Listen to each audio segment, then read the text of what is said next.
Дананг – это город, который буквально вытянут вдоль океана.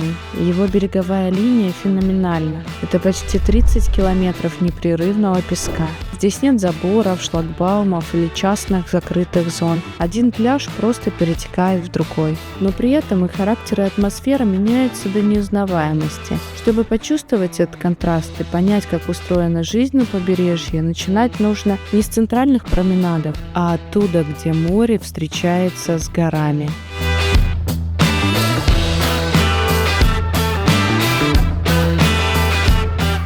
Сейчас мы находимся у подножия горы Сонтра. Здесь располагается вот этот прекрасный пляж. Здесь пушистый песок и пологий вход в воду. Здесь не так много туристов, здесь больше отдыхают местные жители. И здесь можно понаблюдать за жизнью вьетнамских рыбаков, потому что каждое утро на берег приплывают лодочки со свежепойманным уловом. И этот улов сразу же доставляется в магазины Вьетнама.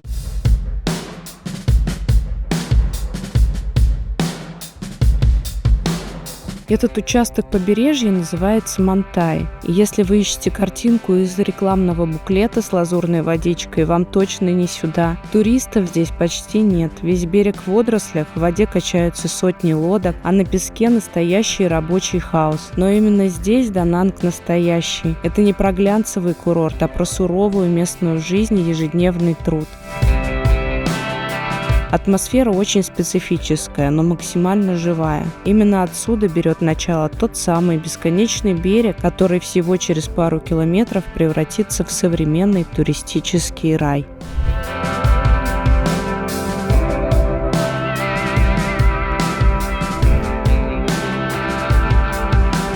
Стоит проехать буквально 5 минут в сторону центра, и декорации меняются радикально. На смену сетям и лодкам приходят небоскребы, широкие променады и та самая открыточная картинка, которую все ждут от Дананга.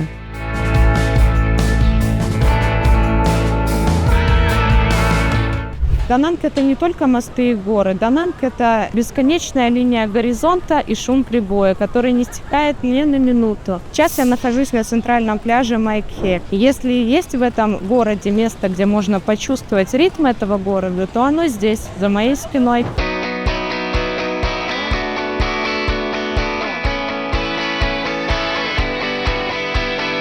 Май Кхе – это, по сути, главная витрина города. Именно этот пляж Forbes когда-то включил в список самых привлекательных в мире. Здесь все вылизано до идеала. Ровные ряды зонтиков, спасательные вышки через каждые 100 метров и бесконечная череда отелей и небоскребов на первой линии. Если Мантай – это душа и быт, то Май Кхе – это амбиции и комфорт. Тут всегда много людей, всегда что-то происходит, и кажется, что этот пляж вообще никогда не спит. Это идеальное место, если вам нужен сервис, хороший песок и возможность через 5 минут после заплыва оказаться в модном кафе.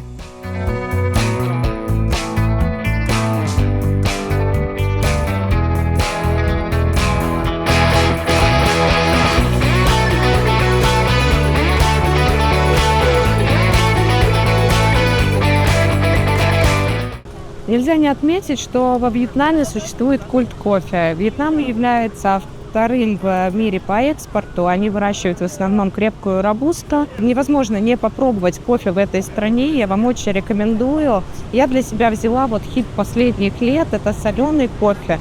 Сочетание соли и сладости, и в то же время этой кремовой пенки, они дают непередаваемое впечатление. Нежный десертный вкус. Очень советую.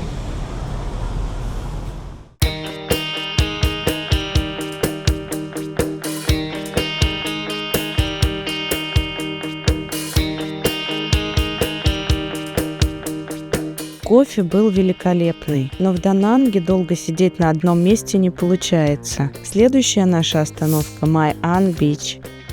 Здесь уже нет ощущения огромного курорта на тысячи туристов. Вместо этого камерные кафе, серф-школа, тихие улочки и пляж, где все ощущается медленнее и уютнее. Здесь спокойнее, уютнее и гораздо легче поймать баланс между городом, морем и обычной жизнью.